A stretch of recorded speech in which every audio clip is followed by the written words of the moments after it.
Hello, everyone. I'm Ahmed Tageldin. I'm a data scientist at UrbanLogiq. I'm also a transportation engineer, and I worked for more than 6 years in the transportation engineering industry in cities and municipalities within Metro Vancouver before joining UrbanLogiq. Today, I would like to present to you on using data science to develop a universal approach in generating high-energy networks. First, I'll go through the outline of the presentation. I'll do an introduction to Vision Zero, goals and processes. Then we'll talk a little bit about high-energy networks, why and how do cities create them, and we'll deep dive more into the methods that cities around the world create high-energy networks. How do they develop them, and the issues that agencies face when they create high-energy networks. Then we'll explain a novel and also a universal approach that could create high-energy networks in a more robust way. And we'll show also a case study on the work that we have done with the city of San Jose, California. As you know, many cities around the world have adopted Vision Zero principles, and with the goal to eliminate all traffic deaths and severe injuries on the roads. To reach this, cities are following the principles of safe system approach, which start by recognizing that road users on the road make mistakes. So we have, as a transportation professionals, a collective responsibility to design and to plan and to operate and to construct a road system that makes those inevitable mistakes less severe. Moving away from being reactive to road crashes to a proactive approach. The first step is understanding what are the problems we have, where are those problems on the road. And then they will be able to prioritize resources to make systematic improvements. And the first step in this process is to identify what is called high-energy networks, whether that's cities, counties, or state departments develop what is called high-energy networks to help focus the resources, which are always limited, as we all know, to the most problematic locations and the issues. And high-energy network represents the corridors at which the highest concentration of fatal and severe injuries happen on the road. As you can see here, these are examples from different cities, from San Francisco and Portland and Dallas. And you can see that all cities report on the percentage of the city street miles captured through the high-energy network, as well as the percentage of what those high-energy network represent in terms of fatal and severe injuries. So you can see, for example, San Francisco has 12% of the city miles, captures 68% of the severe and fatal injuries. At Portland, 88% of the Portland street account for more than 50% of the fatalities, and so forth. Also in Dallas, you can see that it represents 7% of the street, represents 62% of the high-energy network. So yeah, another outcome also, which is very, very important for cities, is the percentage of overlay of the high-energy network with equity focus areas. This shows exactly when cities go and do improvement to those routes, what would be the effect on the equity in terms of the focus areas that they care about. And I'll talk more in depth about, equity focus areas and how we do these assessments to be able to identify the effect of high-energy networks on equity focus. To develop a high-energy network, we start with three main sources of data. First and foremost is the road crashes, which is the most important data to be analyzed here. We typically look at 5 years of data. This data could come originally from police reports, from insurance, from public health. And the combination of those data sources is always the best, because we know that different types of reporting of road crashes have their pros and cons. So a combination provides us with the best resource. The second is the street network information. And this is basically all the context information of the road, whether that's road classification, road type, divided roads versus an undivided, the number of lanes, all those context information that will help us in identifying high-energy network or the locations that we need to focus on, identifying road improvement areas. The third one, which is also a very, very high importance nowadays for cities, is equity focus areas. And this is done through a separate analysis where the city would go and score those areas in the city based on different criteria related to equity, whether that is related to income levels, whether that's related to race or ethnicities, and define areas that have high score in terms of equity focus. And the important part of this equity information here is to be able to overlay those with the high engineer network and understand what are the effects on the equity focus layers. So we did a comprehensive review of how different cities in North America develop high engineer networks. So first of all, we found that every city uses a different methodology, and there isn't really a consistent method for comparing cities, for comparing corridors together within a city to define high energy network. So for example, we found that Portland, for example, uses crash rates. Crash rates is the corridor crashes over volume, which is to account for the reflected exposure on crash on roads. San Jose focuses on killed and severe injuries on every corridor in terms of frequency. Chicago takes the same killed and severe injury crashes, but defines a density, which is the killed and severe injury per mile. Other cities like San Francisco give different weights to killed and severe injury versus the KSIs. So, and this is also very common in a lot of cities, and even those weights are different between cities. New York, for example, have higher emphasis on pedestrian and cyclist crashes per all the severe injuries to compare corridors. So you can see here there isn't a specific or a consistent methodology. And if you need more information about how do cities develop high energy network, we actually have an ebook. You can access that through the QR code to understand how do cities come up with a high energy network and what are the methodologies used in more detail. So I'll first talk about some of the issues we faced when we are developing high energy network. When we're talking about crashes, this data actually has a very specific and unique nature. Unlike other traffic metrics like volumes or speeds, the collision occurrence itself has something called a random component, which, by the way, does not mean that crashes occur randomly. No, in fact, we have a lot of tools that can predict crashes in a very good accuracy. But what I'm saying here is that crashes have a random component. So when we observe roads with high crashes, that these usually are followed by lower crash occurrence. And why is that? Because the data shows us always that the crashes fluctuates around a specific mean. And this often impacts what analysis period we're looking at, and a lot of the factors that we need to look into when we're dealing with crash data. The second thing, which is one of the nature of road crashes that we have to take into consideration as well, is that crashes by itself is a rare event. It's a failure event that happens on the road. However, if you think of it, let's say we have a road that has an AADT of 2,000 vehicles, thinking of all the chances that could end up with a crash, we look at the data and we find, for example, 15 crashes in 3 years. So you can see that the occurrence of crash itself is a rare event. So when we're looking at crashes, we have to make sure that the analysis period accounts for this rare event, as well as also how do we reflect for exposure or traffic on the road. Traffic is the measure of exposure. However, dividing that together or coming up with a crash rate may not be the best way to account for exposure. It also impacts the methods and the distributions we use, because crashes are rare events, they do not follow those normal distributions. In fact, they follow different distributions. So we have to take into consideration those nature of road collisions when we are developing high energy networks. The issues also we found with high energy network methodologies is something called regression to the mean.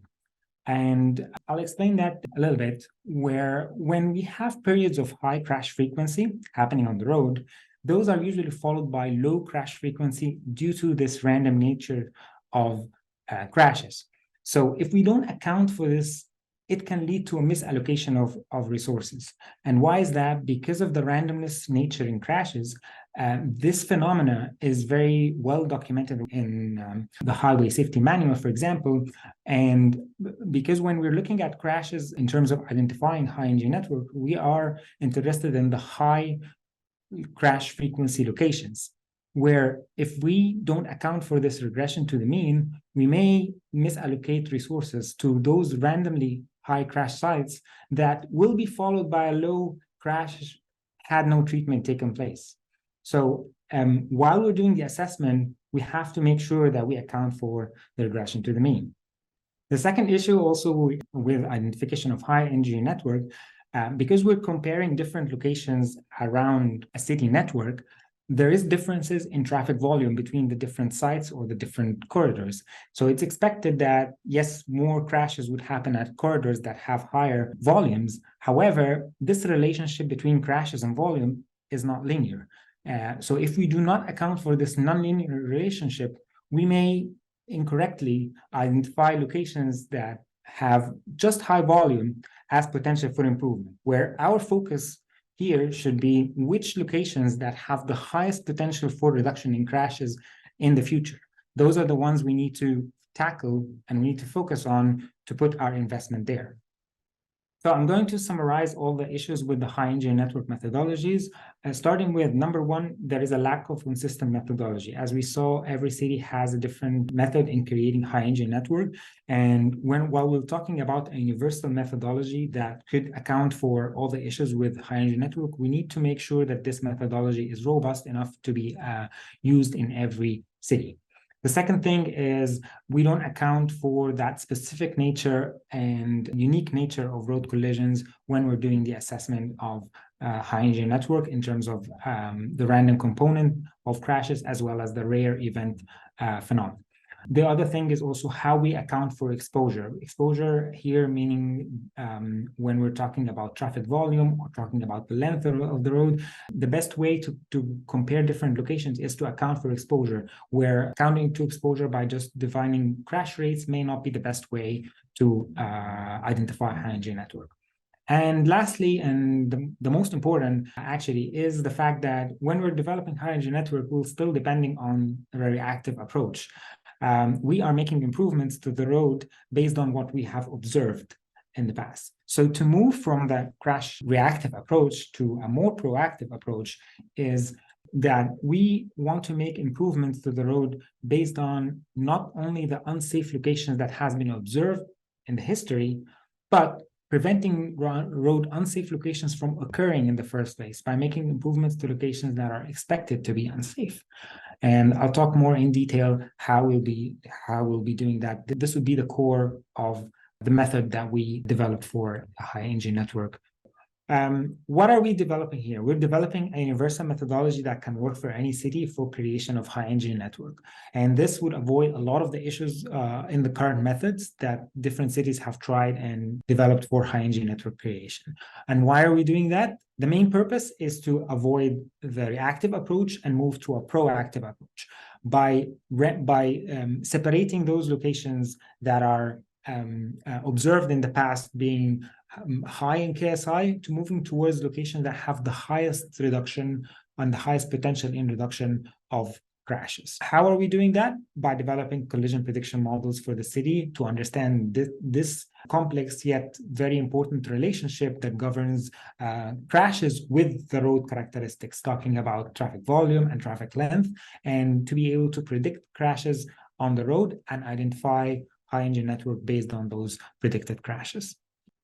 So using a collision prediction model, what we do, we combine different sources of data. First of all is history of crash data, looking at 5 years of data, as well as also looking at severity, which is very, very important when we're talking about Vision Zero. We give high focus on killed and severe injuries or KSI crashes. And we look at road exposure through different lengths, through the ADT or the volume on the road, through the length of the road, as well as the lane configuration. And we look at also road classification. And this this is the context information that's also very, very important when we're developing collision prediction models. Once we have those models developed, now it opens up for us a huge ability to understand high-engine network from a broader perspective. We're able to prioritize high-engine network locations based on not only crash frequency or expected crash frequency, but also the potential for reduction in crash frequency, as well as it opens up a very, very important and very new way of identifying high-engine network, which is the equity in terms of safety. And once we have those measures, we're able to identify risk level, which was not able to identify just from the historical data. So once we have the collision prediction model using empirical based method, we're able to combine two safety clues of our location. So first of all, we have the history of crashes on a specific corridor, and we have the second clue, which is the crashes that come from the predicted crashes coming from the collision prediction model. Combining those two clues enable us to understand what is expected at this location. Is it going through a high crashes frequency in the future? Is it going to a low crash frequency in the future? And with that, we are able to identify, evaluate, and rank high-engine network based on the reduction in crashes or based on the equity in terms of safety. Now, we know what's normal for crashes around different locations of the city, as well as what is expected to be at those locations. So now we're able to identify the crash hazard ratio, and this ensures that, yes, we want the lowest risk across the city, but we're also looking at it from an equity perspective. We need the risk to be as low as possible, but we also want to make sure that there is not inconsistency across different locations of the city in terms of risk. So the model opens up many metrics and signals that we have not been able to do using historical crash frequency alone. And this may sound complicated for the development of high-engine network. However, with an UrbanLogiq platform, we're able to do that with some clicks, and we're able to identify high-engine network in a fast and quick way that before using Excel file would take us a long time to develop. And there are four main outputs from the model that are highly beneficial in the development of high-engine network. First of all, we're able to identify priority of the locations and how those locations are expected to perform based on the expected crashes. We're able to identify a definition of a risk level that is comparable across the board when we're talking about expected crashes across the city.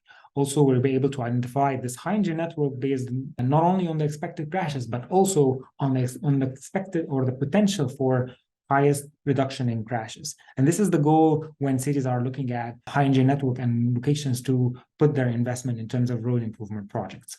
And the fourth, which is we're able to identify equity in terms of safety. When those locations are at risk, it ensures that the city provides an equitable level of risk across different locations and across the high-engine network. I just want to say about a case study that we have developed with the city of San Jose.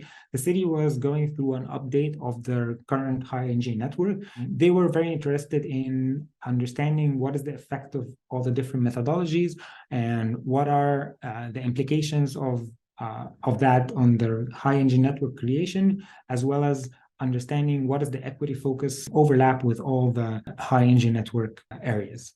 And so what we've done is that we've developed different methodologies for the city and identified the high-engine network. And we received a very positive feedback from the city. It showed the relevance of the high-engine network method across the different other methods. And we accounted for equity in terms of safety when we are evaluating the high-engine network.